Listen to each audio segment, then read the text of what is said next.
Alhamdulillah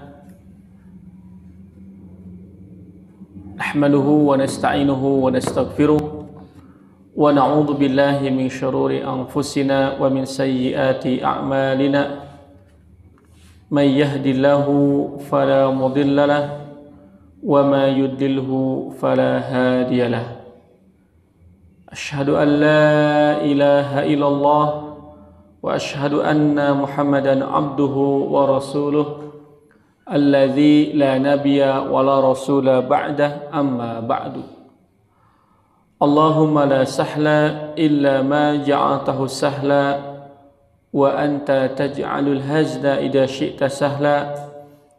Allahumma alif baina qulubina wa wahhid sufufina wa tsabbit aqdamana wansurna 'alal qaumil kafirin. Rabbi zidni ilman warzuqni fahman. Alhamdulillah, puji serta syukur milik Allah, dan selayaknya kita hanya memuji kepada Allah atas limpahan karunia-Nya yang luar biasa kepada kita, tak henti-hentinya dari sejak kita bangun sampai tidur kemudian dibangunkan lagi. Rezeki yang Allah berikan tidak bisa dihitung dan tidak bisa kita prediksi. Ini adalah bentuk cintanya Allah kepada kita. Mudah-mudahan cinta Allah tidak ditepuk sebelah mata, atau cinta Allah tidak dianggap sebagai cinta biasa oleh kita. Maka mudah-mudahan dengan hadirnya kita malam ini di majelis ilmu sebagai tanda kecil atau bukti kecil bahwa kita ingin membalas cintanya Allah Subhanahu wa taala. Allahumma salli ala Muhammad wa ala ali Muhammad kama sallaita ala ali Ibrahim wa ala ali Muhammad kama barakta ala ali Ibrahim fil alamin innaka Hamidum Majid. Mudah-mudahan hadirnya kita di majelis ilmu adalah dalam rangka untuk menunjukkan kecintaan kita kepada Rasul sallallahu alaihi wasallam. Sebab Rasul hadir di tengah kita membawa ilmu. Bahkan Rasul mewariskan ilmu ini kepada kita. Taraktu fikum amrain. Aku tinggalkan, kata Rasul sallallahu alaihi wasallam, dua perkara. Ma in tamassaktum bihi lan tadillu abada.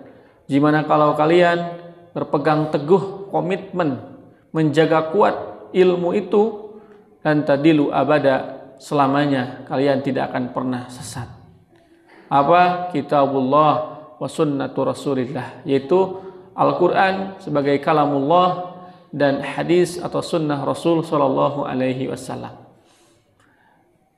Maka mudah-mudahan dengan berkumpulnya kita malam ini di masjid dalam rangka thalabul ilmi, mudah-mudahan kita mendapatkan jaminan sebagaimana yang pernah disampaikan oleh Rasul dalam riwayat Imam Al-Bukhari dan Muslim, man jatama'a qaumun fi baitin min buyutillah, tidaklah satu kaum, suatu komunitas masyarakat kumpul di rumah Allah Subhanahu wa taala, yatluna kitabullah, ngumpulnya itu yang dibaca Al-Qur'an, yatadarasunahu, yang dikaji, yang dipelajari Al-Qur'an dan hadis, maka illa, kecuali pasti Allah Subhanahu wa taala nazalat alaihimus sakinah, Allah akan turunkan ketenangan. Jadi ketenangan ini dibutuhkan oleh kita semua. Sampai ada orang yang sekedar ingin merasakan ketenangan sampai jalan-jalan ke gunung, rekreasi, healing, atau ada yang jalan-jalan ke pantai, padahal jarak dari tempat rumahnya ke tempat rekreasi cukup jauh, demi mendapatkan ketenangan yang semu. Karena gunung ataupun lautan ataupun pemandangan keindahan itu tidak akan bisa menenangkan kita. Sebab yang mampu menenangkan kita hanya Allah Subhanahu wa taala. Justru Allah telah menyediakan ketenangan itu di majelis ilmu. Bahkan Allah yang langsung akan menurunkannya. Nazalat alaihimus sakinah, Allah akan turunkan ketenangan. Wa ghasyiyatuhumur rahmah, bukan hanya Allah akan menurunkan ketenangan, tapi juga Allah akan menaburi kita dengan rahmatnya. Istilah Sunda mah diawuran ku rahmat kalau teh sok tah mun hayang dipikanya di majelis ilmu di masjid ini sumber atau double atau bahkan multi rahmat dari Allah Subhanahu wa taala. Pertama, saat kita masuk masjid, kita berdoa, Allahumma ftahli abwaba rahmatika. Ya Allah, bukakan untuk kami abwab, pintu-pintu rahmat. Artinya yang kita minta bukan salah satu pintu saja, tapi berbagai banyak pintu. Mudah-mudahan Allah memberikan kita semua, memberikan kepada kita semua. Yang kedua, kita ngumpul di masjid. Di atas oleh Allah ditaburi dengan rahmatnya. Luar biasa.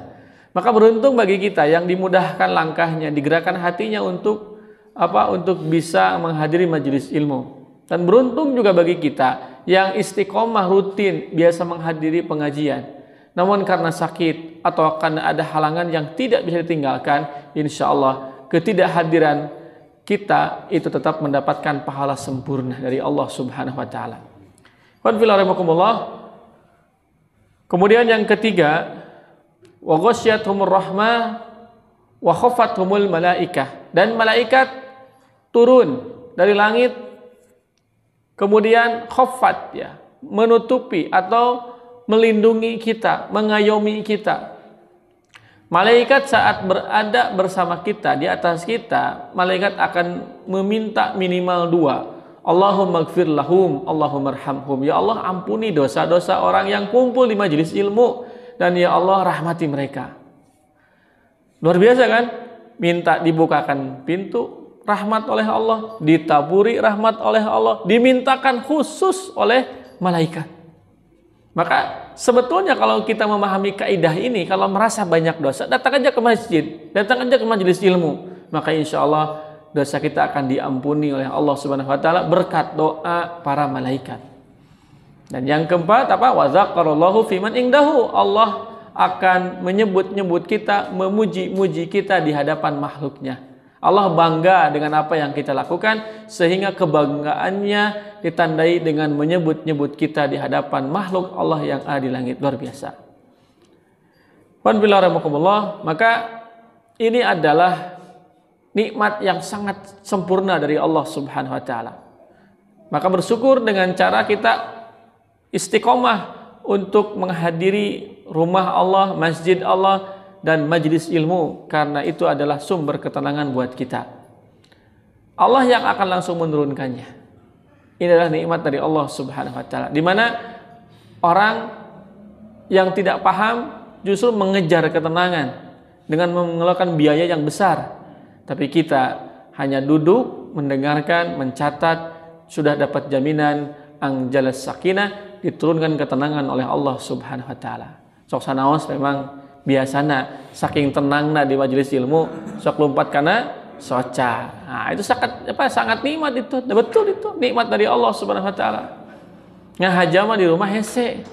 Tapi ini nikmat dari Allah Subhanahu wa taala. Karena tidurnya antum di rumah dengan tidurnya di majelis ilmu berbeda.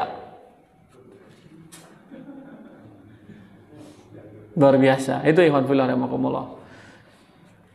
Kita insyaallah lanjutkan ya pembahasan tentang faslun fi ta'zimil ilmi wa ahlihi, bab mengenai menghormati ilmu dan ahli ilmu. Kemarin ya kita sedikit murajaah ya matan pertama yang disampaikan oleh Imam Ajarnuji, i'lam anna talibal ilmi la yanalul ilma wa la yantafi'u bihi illa bi ta'zimil ilmi wa ahli. Kata beliau, ketahuilah bahwa kita sebagai para penuntut ilmu, para santri, para pelajar tidak akan pernah mendapatkan ilmu dan tidak akan bermanfaat ilmu kita kecuali dengan memuliakan ilmu dan ahlinya. Artinya harus menghadirkan dalam hati kita bahwa ilmu itu mulia. Maka kita harus memahamkan diri kita bahwa pentingnya mengkaji ilmu, karena ilmu itu adalah kemuliaan. Maka kita kemudian agungkan ilmu dengan mempersiapkannya, dengan menganggapnya sesuatu yang istimewa. Wa ahlihi, dan kita tidak akan mendapatkan ilmu serta ilmu itu tidak bermanfaat kalau kita tidak memuliakan guru yang telah mengajarkan ilmu kepada kita. Karena itu satu paket. Karena ilmunya agung, maka orang yang mengajarkannya berarti agung. Karena ilmu itu mulia, maka orang yang mengajarkannya berarti mulia. Wa ta'zimil ustadi wa tauqirihi, dan dengan memuliakan ustaz dan menghormatinya. Kila, ada yang mengatakan, ma wasala man wasala illa bihormat.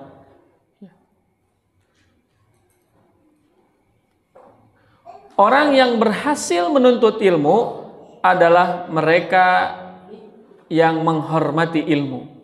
Artinya mereka yang sudah pada puncak ilmunya, mereka adalah yang menghormati ilmu dan yang memuliakan ilmu. Imam Al-Bukhari menjadi ulama besar, ahli hadis, karena beliau menghormati ilmu. Imam Asy-Syafi'i sebagai ahli fikih, karena beliau menghormati ilmu. Semua para ulama yang namanya harum sampai hari ini, mereka menjadi ulama besar, banyak karyanya, manfaat ilmunya, karena mereka memuliakan ilmu, mengagungkan ilmu. Maka kalau kita anggap ilmu itu sebatas pengetahuan biasa, dianggapnya bahwa tidak ngaji pun tidak apa-apa, tidak belajar pun tidak mengapa, maka tentu ini adalah sebab di mana kita mendapatkan ketidakmuliaan dan kita tidak akan dihargai. Karena diri kita tidak menghargai suatu karya terbesar dari Allah Subhanahu wa taala berupa ilmu, maka yang ada kita akan mendapatkan kehinaan. Wa ma saqata man saqata illa bitarkil hurmah. Dan orang yang gagal dalam menuntut ilmu adalah mereka yang meninggalkan, yang mengabaikan kehormatan terhadap ilmu dan para pengajarnya. Artinya mereka yang ujung-ujungnya gagal, yang tadinya santri, yang tadinya ahli pengajian, tapi ternyata mereka gagal di tengah jalan atau tidak sempurna ilmunya atau tidak jadi santri, itu biasanya karena tidak menganggap pentingnya ilmu, tidak menghargai ilmu, tidak memuliakan ilmu. Coba aja kisah-kisah misalkan orang-orang yang tadinya ulama, ya belajar bersama ulama besar, tapi ujung-ujungnya mereka malah tidak menjadi ulama. Itu biasanya karena mereka tidak menghormati ilmu. Mungkin antum pernah sekelas dengan teman ketika di pesantren, ketika di madrasah, ya. Dari jumlah santri yang bersama antum, misalkan 30. Kira-kira berapa orang yang menjadi ustadz? Coba bandingkan, yang jadi ustadz, lihat seperti apa semangat belajarnya. Yang tidak jadi ustadz, perhatikan seperti apa cara ia belajar. Itu pasti berbeda. Berbeda pasti. Orang yang biasanya antusias untuk belajar, yang menghormati ilmu, disiplin terhadap ilmu, insya Allah jadi ustaz. Imam Nawawi itu, ya, beliau kan luar biasa ya ilmunya. Beliau ulama yang belum sempat menikah. Kenapa? Karena saking sibuknya beliau mengkaji ilmu. Imam Nawawi itu disuruh main oleh ayahnya karena terlalu sibuk dengan ilmu, jadi nggak mau beliau itu main. Hayang nate ngaji, wajeng baca kitab. Sampai ketika diajak oleh teman-temannya, kata ayahnya, itu teman kamu main, ngajak main, jika itu tong diajar wae. Alim ya, bi hayang nate hayang ngaos yang diajar. Kali-kali macam itu alunya barudak nyampurkeun. Dia akhirnya keluar. Kemudian setelah keluar dari rumah masuk lewat jendela lagi ke kamar deui. Itu luar biasa ya. Jadi kalau Imam Nawawi tidak mau main, kalau kita tidak mau belajar. Sama-sama ya memiliki semangat tapi berbeda ya kontennya. Itu luar biasa. Terus juga B.J. Habibie ya. Itu ngaji terus, kata Saudara Hidayat bahwa B.J. Habibie itu cara belajarnya juga Imam Nawawi, resep main, seperti diajar gitu. Ya walaupun di ujung hayatnya atau di penghujung hayatnya beliau sempat menyesal. Kenapa dulu saya tidak belajar agama lebih awal? Begitu. Wallahu a'lam bishawab. Itu iman fillah rahimakumullah. Kemudian selanjutnya kata Imam Az-Zarnuji, wakil ada yang mengatakan al-hurmatu khairu minat ta'ah. Ya. Hormat, rasa takut dan hormat. Maksudnya apa? Mun istilah Sunda ajrihnya kepada ustadz, guru, ulama dan kepada ilmu itu lebih baik daripada ketaatan. Maksudnya menghormati, menghargai itu lebih utama daripada kita taat. Artinya sekedar taat tapi tidak dibarengi dengan rasa hormat, rasa takut itu kurang. Kan taat itu banyak faktor. Ada yang memang menghormati, menghargai, takut, ada yang menghargai, ada sekedar. Atau ada yang munafik, ya, cigah nunyang nuturkeun padahal tidak. Nah, kalau ketaatan kan sekedar nurut gitu. Tapi apa motifnya? Nah, maka ketaatan itu lebih baik atau ketaatan itu baik ketika dasarnya adalah hormat. Dasarnya adalah karena satu kemuliaan, satu penghargaan dan rasa takut dan memuliakannya kita kepada orang yang yang menyuruh kepada kita. Artinya ketika kita taat kepada Nabi berarti kita menghormati Nabi Shallallahu Alaihi Wasallam. Ketika kita taat kepada Allah berarti kita memuliakan Allah Subhanahu wa taala. Maka yang pokoknya itu adalah hormat, kemuliaan, ya, penghargaan dan keagungan. Ala tara annal insan la yakfuru bil maksiat. Tidaklah engkau melihat bahwa manusia la yakfuru bil maksiat, tidak menjadi kufur karena maksiat. Sekali lagi, seseorang tidak menjadi kufur karena maksiat. Apakah orang yang berzina melakukan maksiat kufur atau tidak? Orang yang mabuk dia melakukan maksiat kufur atau tidak? Tidak. Wa inna ma yakfuru bistighfafiha. Tapi yang menyebabkan kufurnya itu bukan maksiatnya, tapi menganggap remehnya maksiat. Tobat. Itu dan naon jinah mah. Tinggal istighfar we. Itu yang membahayakan. Meremehkan dosa, tidak menghargai siapa yang melarang. Tidak menganggap istimewa siapa yang melarangnya. Makanya kata beliau bahwa annal insan la yakfuru bil maksiat wa inna ma yakfuru bil istighfafiha wa bitarkil hurmati. Bahwa yang menyebabkan seseorang itu kufur bukan karena maksiatnya tapi karena dia menyepelekan dan dia tidak menghormati dan memuliakan perintah Allah Subhanahu wa taala. Iblis, ya, ketika tidak mau sujud kepada Nabi Adam alaihissalam itu karena menganggap sepele. Ketika Allah berfirman, A'udzubillahi minasyaitonirrajim, wa idz qulna lil malaikati isjudu li adama fasajadu illa iblis aba wastakbara wa kana minal kafirin. Ketika kami katakan kepada para malaikat, sujudlah kalian kepada Adam, maka semuanya sujud kecuali iblis. Kenapa? Aba, menolak, wastakbara, dan merasa besar. Sombong itu kan, al-kibru batrul haqqi wa ghamtun nas. Menolak kebenaran yang datang dari orang lain dan meremehkan orang lain, tidak menghormati orang lain, tidak menghargai orang lain.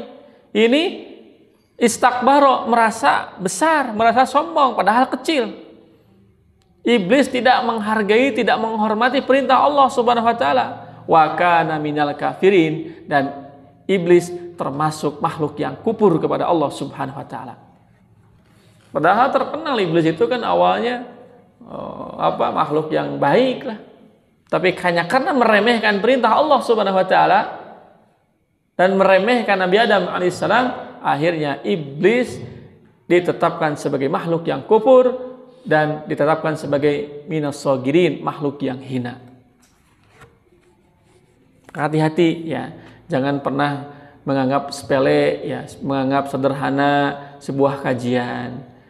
Ben kayak saya mah ngaji di situ, ngaji di dia. Setiap ada WA yang sampai kepada kita bentuknya ajakan ngaji, itu sebetulnya cara Allah mengundang antum supaya mulia. Hanya kadang kurang besok dipilih gitu. Ini mah lain ustad kita, ini mah ustad antum. Ini mah bukan majelis saya, majelis antum. Nah, akhirnya kehormatan kita dibatasi oleh diri kita sendiri gitu. Padahal jadi itu adalah cara Allah memuliakan kita, menghormati kita dengan hadirnya ajakan-ajakan di player group sebetulnya ya. Tapi ya begitulah manusia. Alhamdulillah.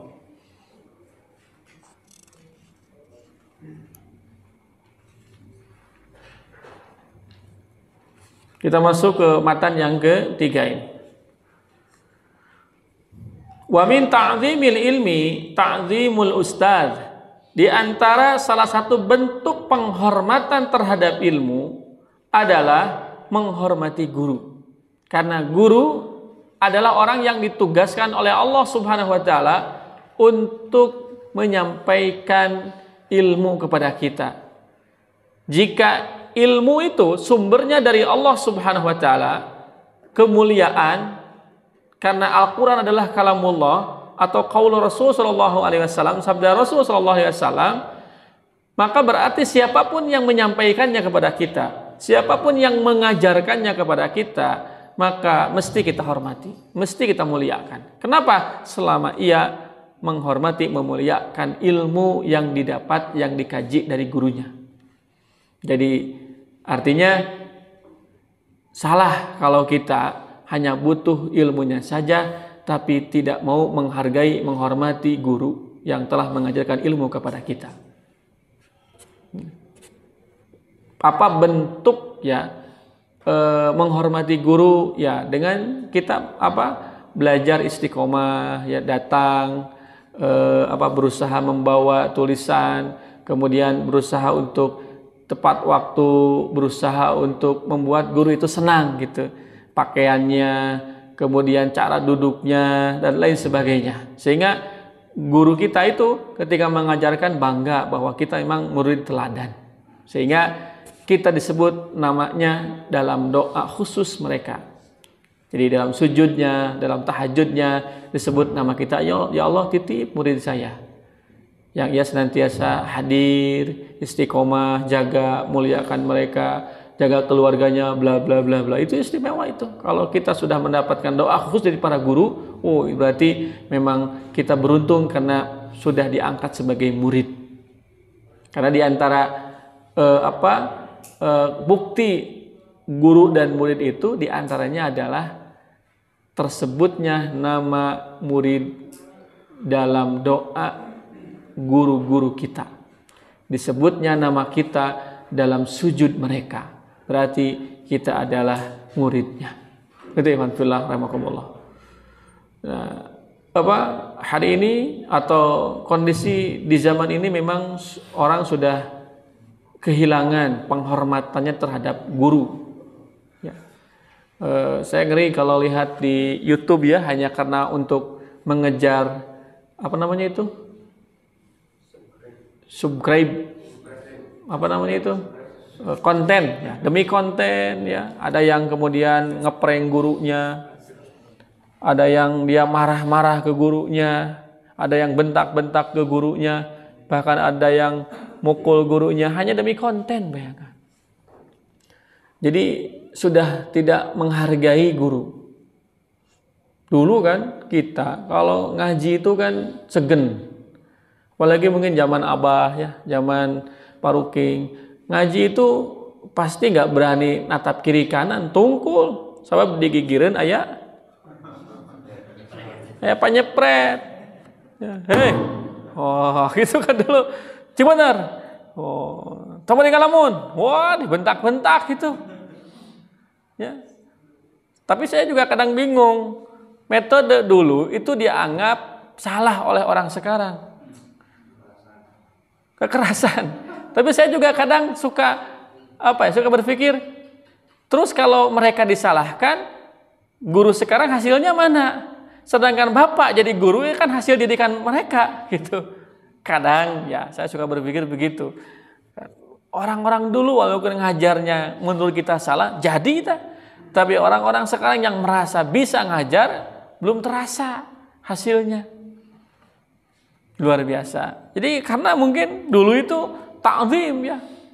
Jadi kitanya juga jadi takut, jadi ajri. Akhirnya dulu kalau di beberapa pesantren kan kalau berpapasan dengan guru itu nggak berani menatap. Assalamualaikum Pak Ustaz, tunggu. Hari ayeuna kan tad. Oh, salam lagi teu kieu. Oh, enggak kita. Der gitu. Luar biasa. Jadi sekarang guru dianggap teman gitu. Masya Allah. Itu apakah memang ini karena zaman atau karena apa? Wallahu a'lam bishawab. Padahal kemuliaan seseorang itu dilihat dari cara dia menghormati gurunya. Begitu. Imam Ahmad itu kalau kedatangan Imam Syafi'i, segera disuguhkan. Makanya ketika Imam Syafi'i pernah berkunjung ke Imam Ahmad, itu anaknya Imam Ahmad kritis itu. Setelah Imam Syafi'i berkunjung bermalam di rumahnya Imam Ahmad, anaknya itu bertanya, "Bi, itu teh Imam Syafi'i itu ya?" Nah, hanya gitu. Nah, kumaha gitu? Ada beberapa hal yang ingin saya tanyakan. Kata Imam Ahmad, "Tanyakan aja langsung kepada guru." Akhirnya ditanyakan kepada Imam Syafi'i. Yang pertama, dia bertanya, saya menyimak ustadz ya, imam dari ba'da isya sampai subuh, atau saya melihat ustadz ya, Imam Syafi'i kok kenapa tidak tahajud? Padahal kan tahajud itu kebiasaan orang soleh. Kata Imam Syafi'i, saya tidak tahajud karena pada malam itu saya memecahkan 60 persoalan umat. Ngaji. Jadi lamun malam bergadang, lamun teu tahajud ngaji. Selain tahajud dan ngaji, itu entah dari mana sunnahnya. Ya. Abdi kadang ngaji kan ngajina TV cenah. Gitu. Itu bukan ngaji atuh. Ya, jadi bergadang itu dulu ya cuman itu. Kalau tidak tahajud ya thalabul ilmi. Jadi kalau sekedar ngobrol ya, kalau sekedar ngalir ngidul ya. Wow. Itu sayang, itu menghabiskan waktu, menyia-nyiakan umur gitu. Itu maksudnya. Itu ikhwan fillah rahimakumullah. Ini Imam Syafi'i ya. Kalau kita mungkin ya karena bukan. Ya tapi ya kita mau ngikut siapa kalau bukan mereka. Itu kata Imam Syafi'i, karena saya memecahkan 60 persoalan keumatan. Begitu. Kemudian kata anaknya Imam Ahmad, terus kenapa subuh atau wudu heula teu katingali wudu? Nah, kata Imam Syafi'i, saya dari Isya itu sampai subuh tidak tidur. Dalam mazhab Syafi'i itu kan yang membatalkan wudu itu diantaranya tidur. Gitu. Kata Imam Syafi'i dari ibadah Isya sampai subuh enggak tidur. Kita dari ibadah Isya sampai subuh tidur. Masya Allah. Itu kata Imam Syafi'i, karena saya enggak tidur maka saya masih punya wudu. Ketiga, kok Ustaz tuangna muni lahap gitu kan, mak jigah nu ngalimet gitu, Ustaz mah teu pantas tuangna mak ngalimet nya, rampus gitu. Kata Imam Syafi'i apa? Saya itu makan rampus di Imam Ahmad itu karena saya tahu makanan yang disuguhkan oleh Imam Ahmad itu pasti dari harta yang halal. Hari tos jelas nu halal mah tong pameng. Ieu teh sok dijadikan dalil ku santri. Amun disuguhan sok saef wae, Pak. Nya malah dibekal deui. Kitu majarkeun teh Imam Syafi'i kapungkur pas tuang di Imam Ahmad, pokona marampus. Karena halal matak dipercaya cenah nu disuguhan ku ustad mah pasti tina harta nu halal. Gitu. Luar biasa itu. Itu gambaran guru dan murid, gambaran seorang Imam Ahmad yang menghormati memuliakan gurunya. Jadi segala diasongkan ya untuk guru nama. Itu diempit-empit gitu kan. Nu aya gitu aya cek istilah nama. Gitu. Masya Allah. Ini adalah gambaran keberkahan ilmunya Imam Ahmad dan gambaran keberkahan ilmunya Imam Asy-Syafi'i rahimahullah. Itu ikhwan fillah rahimakumullah. Qala Ali radhiyallahu an, berkata Imam Ali radhiyallahu an, ana abdu man 'alamani harfan wahidan. Aku siap menjadi seorang hamba. Man 'alamani bagi siapapun yang mengajariku ilmu harfan wahidan walaupun cuma satu huruf. Artinya Imam Ali bin Abi Thalib siap menjadi hamba untuk orang yang mengajariku ilmu walaupun cuma satu huruf. Siap nurut, siap tumut, siap menghormati, siap memuliakan guru walaupun guru itu cuma mengajarkan satu huruf gitu. Insya ba'a wa insya istaraqa. Ya, artinya kalau ia menghendaki, ya, terserah padanya. Jika mau ia akan menjual hamba, ya, hamba sahayanya, atau jika ia mau ia tetap memilikinya. Maksudnya mangawe abdi mah nyangakeun kumaha guru gitu. Rek di kitu rek di kege pasrah. Samina wa ta'na cek bahasa ayeuna mah. Siap. Gitu. Jadi tidak akan protes kepada guru, mangga bari kitu kieu ge nyangakeun. Yang penting mah abdi mau belajar ilmu walaupun satu huruf. Maka di antara adab murid kepada guru itu jangan banyak protes. Nurut heula. Nanti juga kita akan paham. Kalau kemudian kita terlalu kritis ke guru, protes, bahkan misalkan mencari-cari kesalahan guru, wah itu ilmu yang kita dapatkan tidak akan berkah. Bahkan kita minta kepada Allah agar jangan sampai aib guru bisa dilihat oleh kita. Para ulama dulu itu suka minta kepada Allah jangan sampai aib gurunya itu diketahui oleh dirinya. Khawatir akan mengurangi kehormatan. Urang mah kadang ka guru teh kanggo goreng gitu. Asna ustaz teh kitu, gejul eta ustaz teh. Teu bener itu mah nyawa gitu kan. Masya Allah. Gitu deh itu. Kalau ulama dulu enggak. Jadi ketika ada info-info yang yang enggak jelas, info-info sebelah, info-info enggak tuntas itu berusaha untuk ditepis gitu. Dan kalaupun tahu disembunyikan aibnya. Kenapa? Khawatir mengurangi kehormatan terhadap ilmu. Akhirnya menutup diri untuk tidak mau belajar ilmu. Tong ngaji di ustaz eta. Akhirnya teu we teu ngaji. Padahal ya Imam Ibnu Jauzi dalam kitab Talbis Iblis ya beliau mengatakan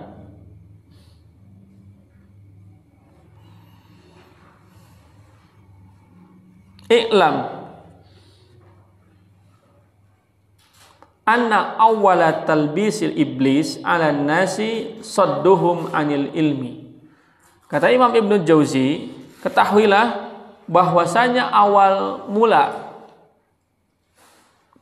talbis iblis, ya, perangkap iblis 'ala nasi sadduhum, ya 'ala nasi untuk menjerumuskan manusia sadduhum 'anil ilmi, yaitu dengan cara menghalangi atau memalingkan mereka dari ilmu.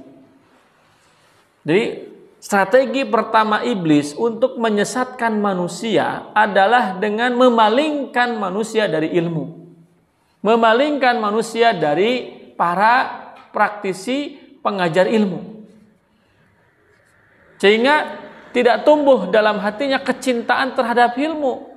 Maka kalau tidak tumbuh dalam hatinya kecintaan terhadap ilmu, maka ilmu sebagus apapun, majelis seindah apapun tidak akan dihadiri, tidak akan dicari. Termasuk juga kalau tidak tumbuh dalam hati kecintaan terhadap para guru yang mengajarkan ilmu, maka kita tidak akan menghadiri ustadz siapapun, mau ustadz yang dianggap baik, yang bagus retorikanya ataupun tidak, mau ustadz viral ataupun tidak viral, tidak akan minat untuk menghadirinya. Kenapa? Karena sudah terperangkap talbis iblis. sudah digoda, sudah dilemahkan semangatnya oleh iblis. Maka hati-hati kalau ngaji itu jangan pilih. Jadi entong dirinya gitu. Kalau memang kita punya kesempatan ngaji di sana, ngaji di sana. Ustadznya itu nggak apa-apa. Selama yang disampaikannya yang benar, Al-Quran, hadis, qaul ulama, tidak ada kepentingan A, tidak ada kepentingan B, maka datangi.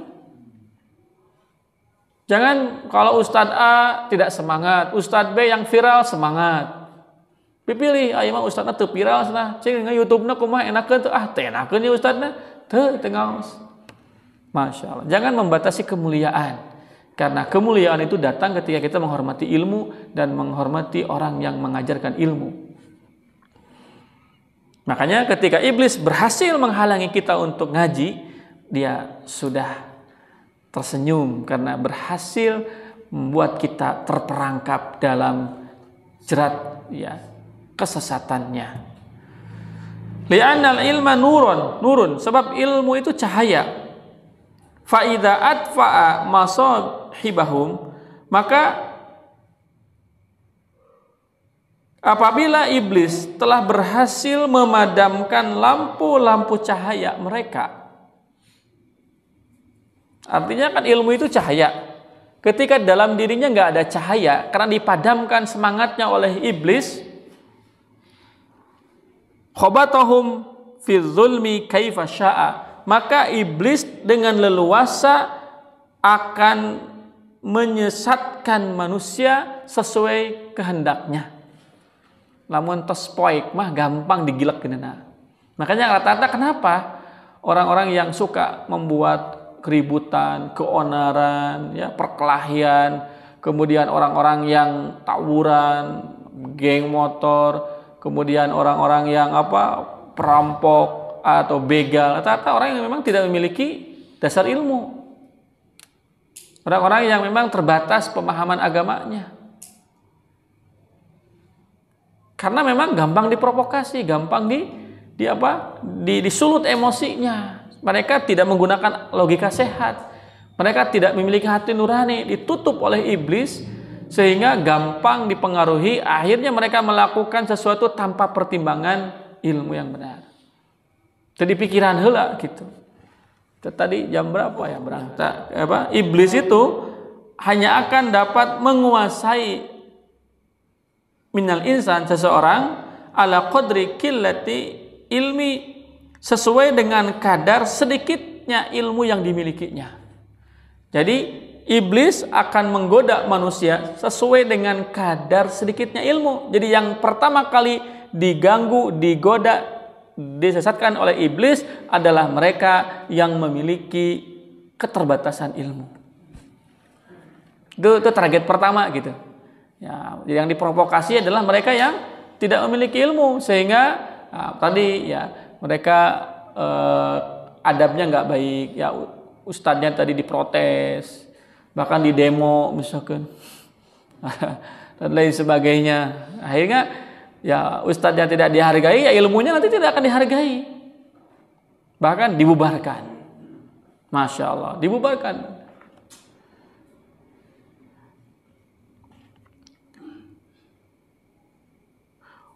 Wa kullama qalla ilmi insan kathura tamakkana iblis an minhu.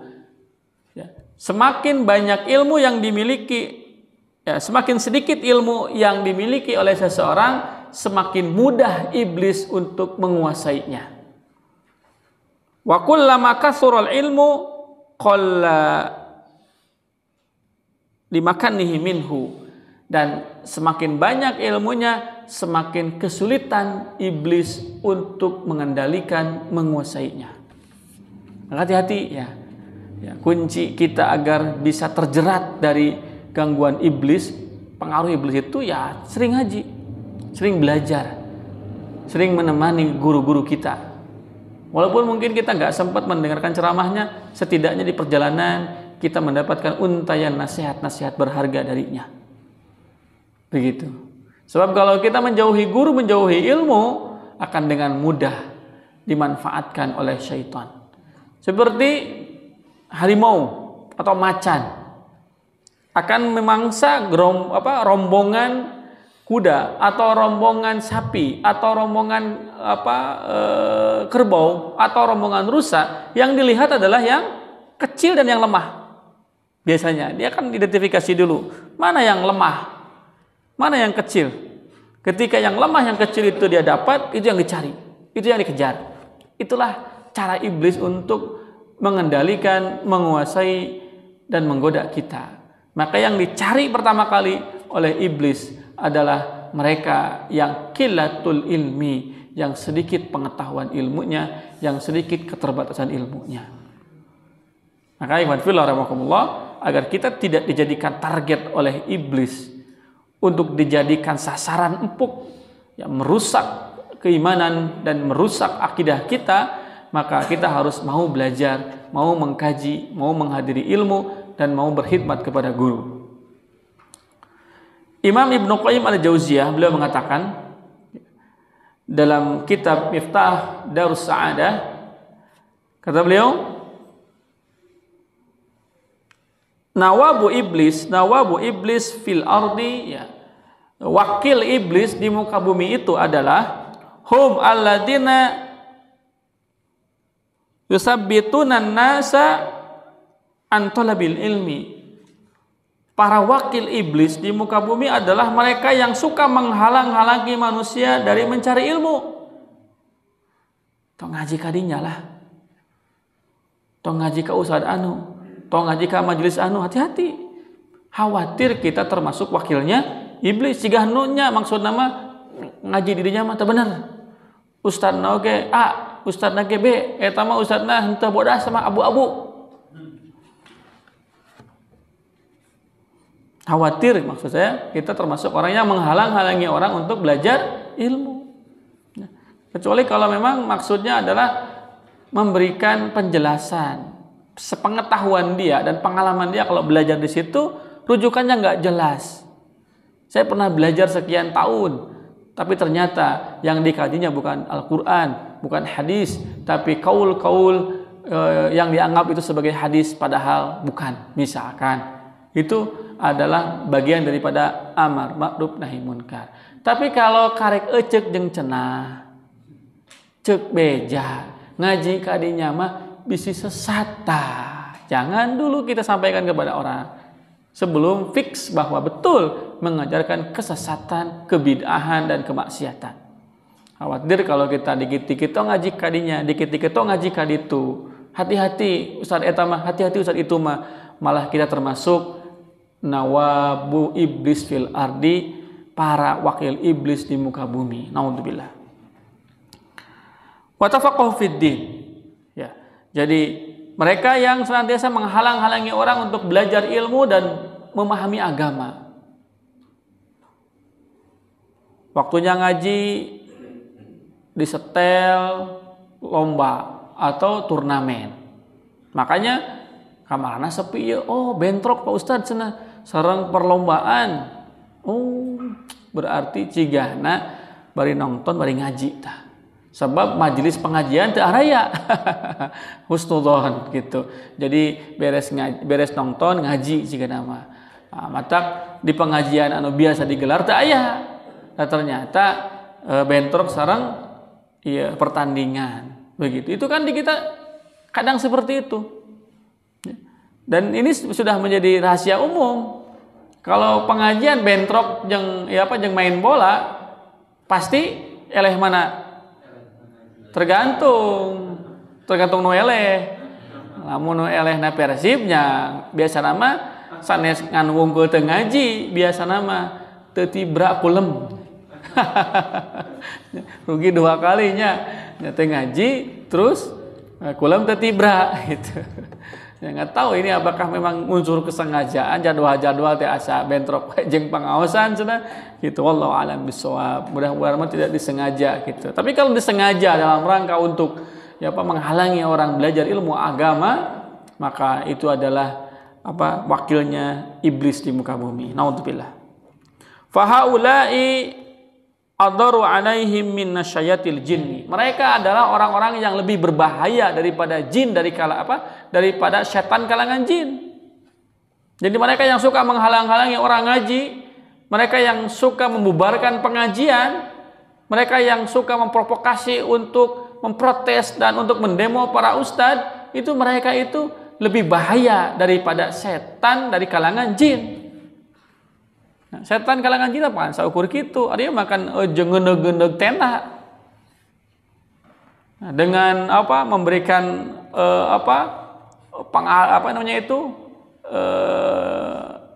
dampak-dampak yang tidak baik ya tadi namanya itu memperlihatkan kehebatan ya dengan menggaleri gerung-gerung motor dengan gitu naudzubillah min dzalik. Fa innahum yuhalluna bainal qulub wa baina hudallahi wa tariqahu. Mereka terpisah hatinya dengan petunjuk Allah Subhanahu wa taala.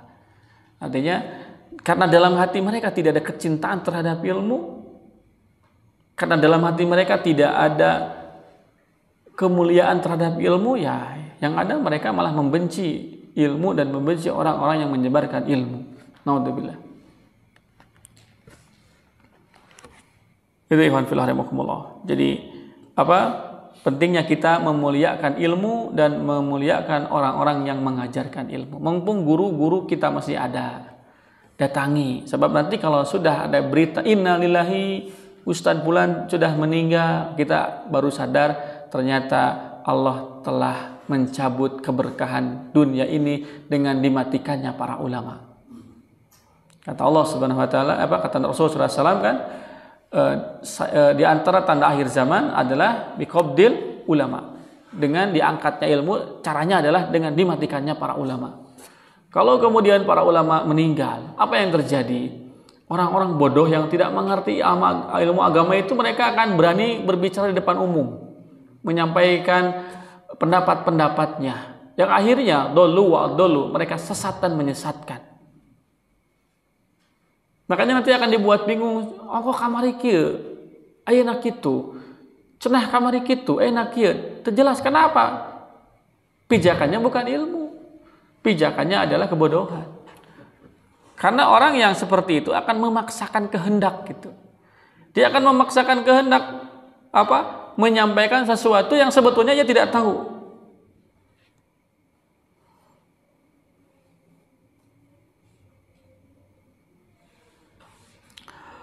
Dalam riwayat Imam Ad-Darimi,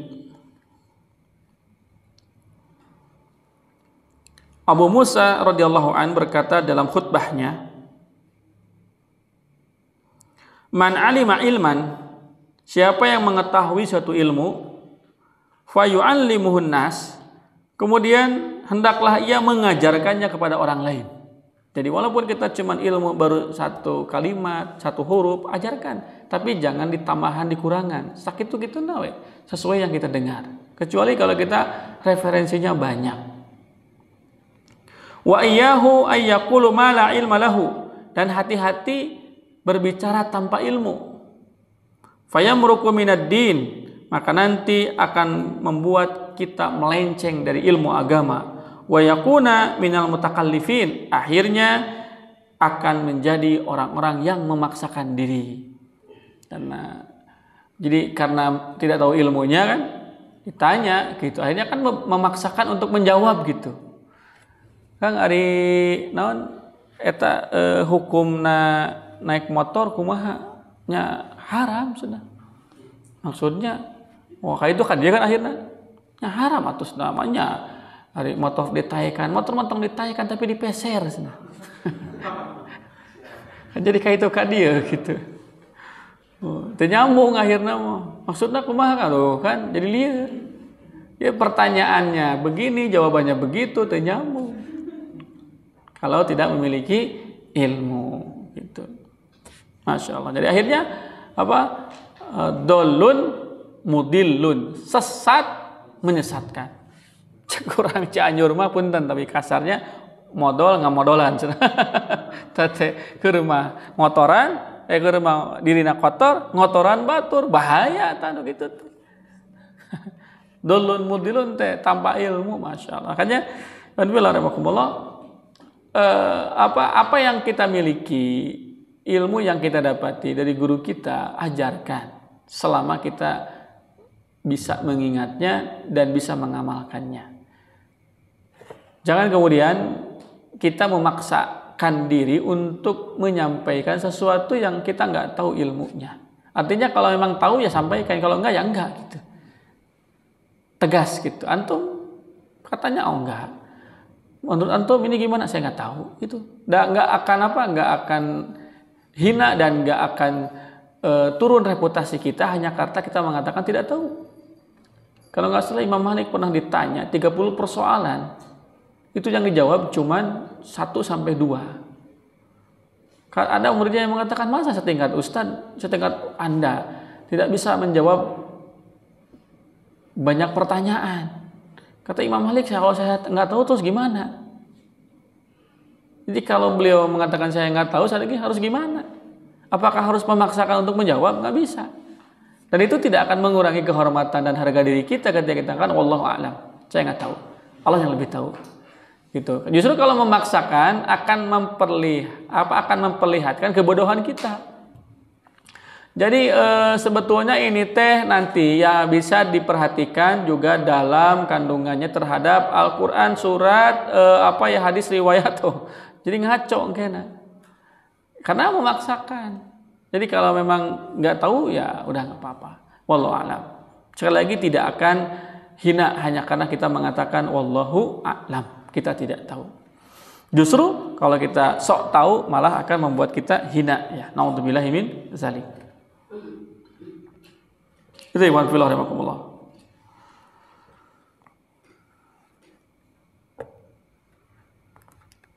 Selanjutnya waqad unshidtu fi dzalik ya.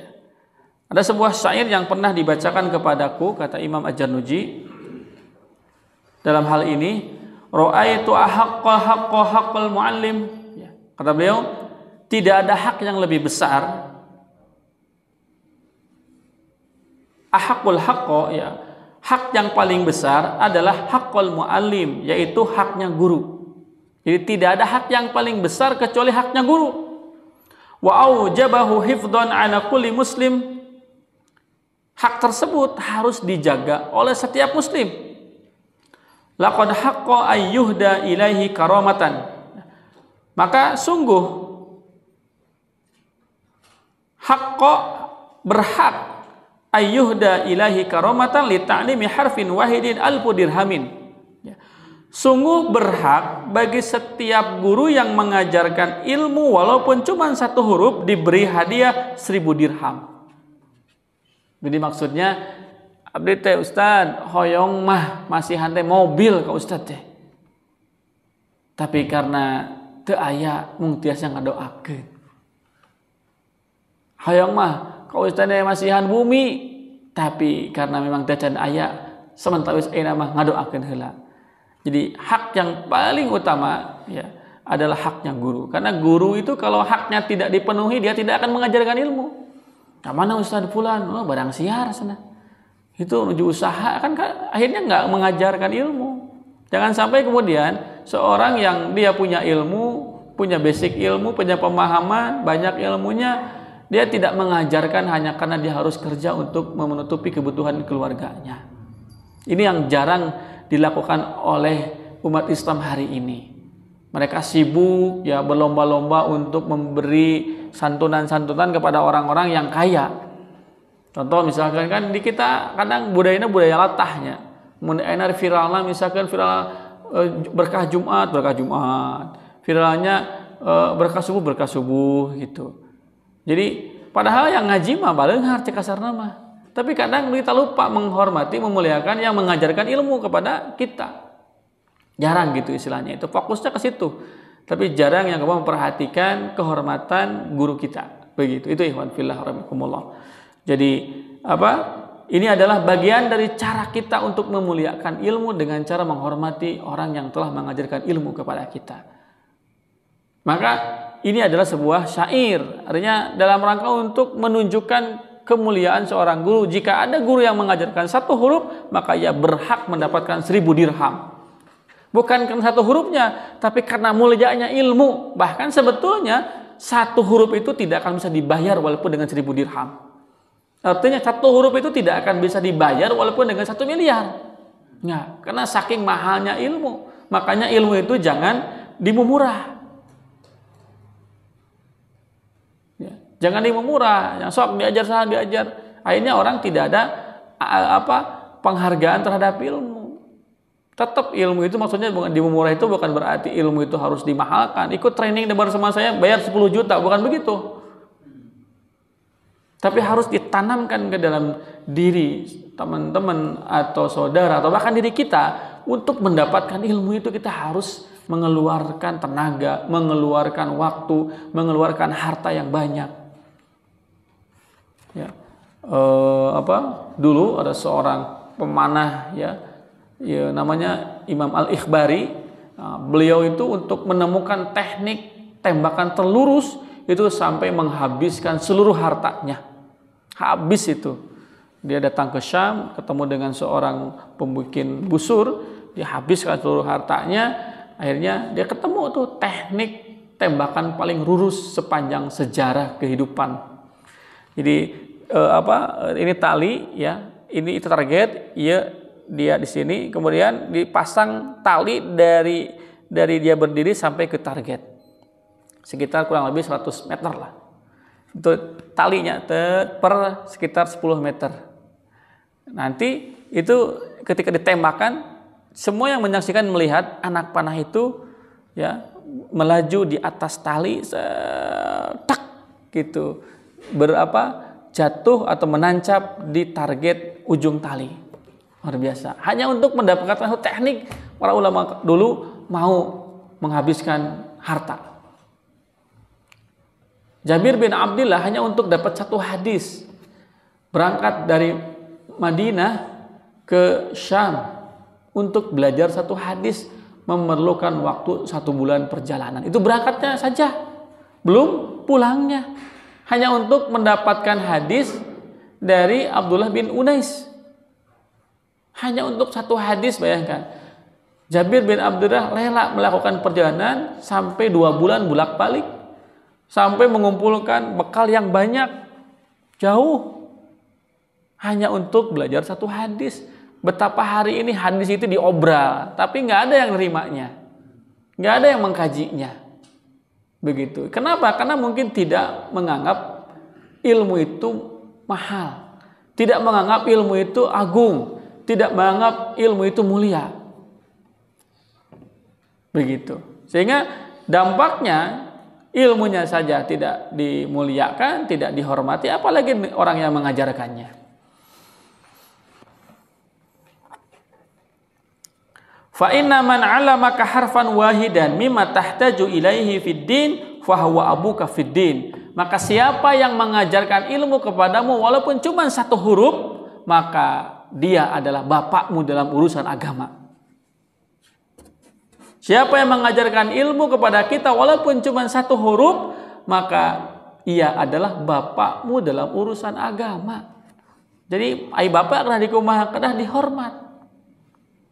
Maka guru yang mengajarkan ilmu kepada kita, alif batasa, itu mereka adalah orang tua kita dalam hal agama. Maka tetap kita punya kewajiban untuk mendoakan mereka. Jangan sampai dilupakan. Guru-guru diniyah, guru-guru SD, guru-guru MDT, itu adalah mereka yang membuat kita hari ini bisa belajar Al-Quran, bisa mengkaji Al-Quran, bisa melantunkan Al-Quran dengan suara yang merdu. Kalau kemudian mereka dilupakan oleh kita, berarti ilmu yang kita dapatkan tidak berkah. Apalagi kemudian kita lupakan mereka, naudzubillah. Jangan. Sekali lagi datang, kalau ada kesempatan, ada waktu, datangi guru-guru kita waktu kita SD, waktu kita diniyah. Ya, siapa yang misalkan mengajarkan ilmu pertama kali kepada saya alif batasa, siapa? Datangi gurunya. Kalau masih ada dongkapan, namun teu aya ka keluargana. Gitu. Ibu, abdi bade manyangkeun silaturahim. Kapungkur teh abdi diajar, kacaroge ibu, masya Allah. Bade ngahaturkeun nuhun. Abdi sapertos kieu teh. Kasayan caroge ibu ngajarkeun abdi, padahal abdi teh bedegong jeung bedegul. Hese ngarti gancang poho. Tapi alhamdulillah ku kasabaran caroge ibu abdi tiasa ngaos dugikeun ka ayeuna. Oh, luar biasa. Oh, jika pasti bakal bangga.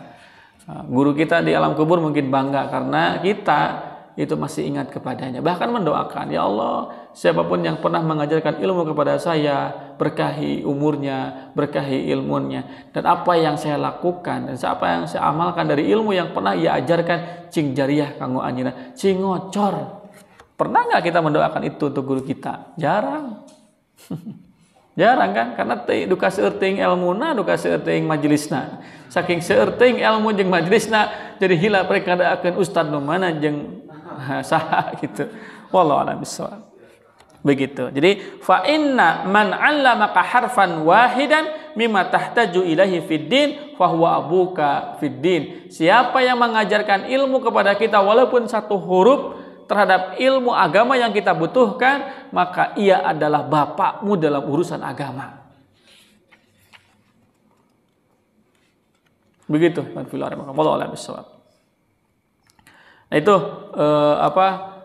matan ya dari Imam Adz-Dzarnuji, sebuah syair yang indah ya, kaitannya dengan bagaimana cara kita memuliakan ilmu dan menghormati guru yang telah mengajarkan ilmu, bahwa tidak ada apa-apanya ilmu yang kita dapatkan kalau tidak dibarengi dengan bentuk penghormatan dan pengagungan terhadap mereka. Apalagi kalau ilmu itu sumbernya dari Al-Quran, sumbernya dari Nabi Shallallahu Alaihi Wasallam. Karena pentingnya pengagungan ilmu itu, sampai sekali lagi para ulama banyak yang kemudian meninggalkan hidup mewah, ya, harus kehilangan harta, harus bahkan ada yang harus kehilangan kenikmatan. Imam Syafi'i sampai mengatakan, saya selama 40 tahun itu nggak pernah makan kenyang dalam rangka untuk mencari ilmu.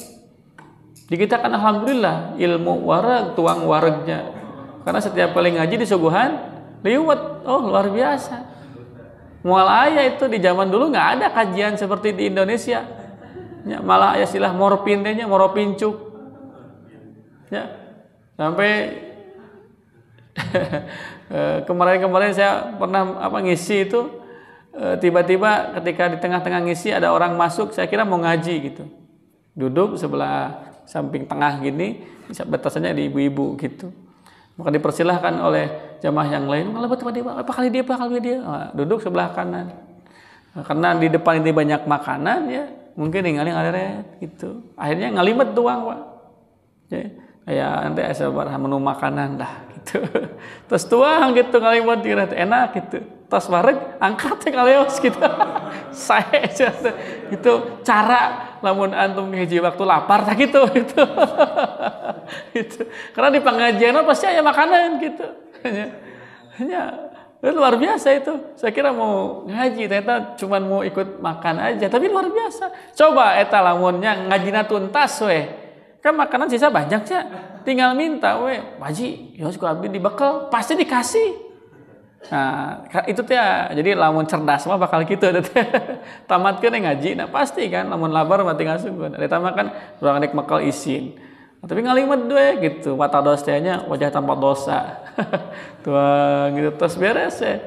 Jeung ngaleos we, tinggal ikan, majib ya luar biasa. Berarti menunjukkan memang majelis ilmu di kita itu luar biasa. Nya ieu di usia, nya di usia, nya patuangan di usia. Gitu. Untuk semangat teh kacida we gitu. Gitu. Jadi insyaallah itu luar biasa. Itu keberkahan majelis ilmu di Indonesia itu begitu. Yang disuguhan cikopi ya, sok snack segala gitu ya. Imam Syafi'i mau ngaji lapar heula. Bahkan hampir 40 tahun beliau enggak merasakan makan yang kenyang itu. Begitu luar biasa. Itu Masya Allah ya, kenikmatan bermajlis di kita itu begitu ya. Tinggal selamatnya, tinggal semangatnya, dan tinggal memuliakan dan menghormati ilmu serta guru yang telah mengajarkan ilmu kepada kita. Yaitu siapapun yang pernah mengajarkan ilmu kepada kita, saya lagi hormati. Kalau ada rezeki datangi, kemudian berikan apresiasi. Ya, sebagai bentuk penghargaan, walaupun sikap kita melakukan itu tidak akan bisa membalas kebaikan mereka. Sekali lagi. Sikap kita, walaupun dengan dicium tangannya, kemudian dipeluk badannya, kemudian diberikan sesuatu yang berharga, itu tidak akan bisa membalas kebaikan mereka. Misalkan kita kirimkan motor, enggak akan bisa. Sebagaimana kebaikan orang tua kita, walaupun kita gendong tiap hari, kita kasih uang tiap hari, tidak akan bisa membalas kebaikan mereka. Begitu. Wallahu a'lam bishawab. Wa fillah rahimakumullah. Barangkali itu yang kita bisa sampaikan, bisa suguhkan ya matan Imam Jarnuji dalam kitab Ta'limul Muta'allim. Insyaallah kita nanti lanjutkan lagi di matan-matan selanjutnya untuk menuai ya ilmu-ilmu yang disuguhkan oleh Imam Al-Jarnuji, supaya kita tidak hanya mendapatkan ilmu, tapi yang paling pokok adalah mendapatkan keberkahan ilmu, supaya kita tidak hanya dianggap mulia oleh manusia, tapi yang terpenting adalah dimuliakan oleh Allah Subhanahu wa taala karena kita memuliakan ilmu Allah Subhanahu wa taala.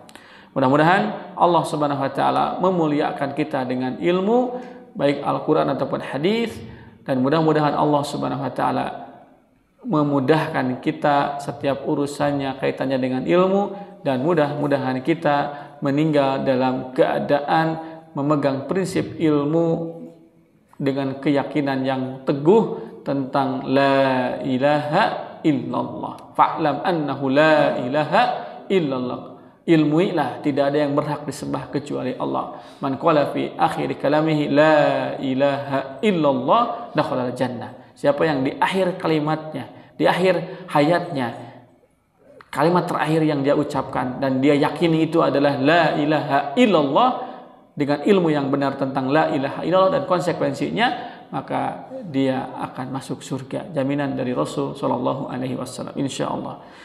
Barakallahu li wa lakum. Assalamualaikum warahmatullahi wabarakatuh.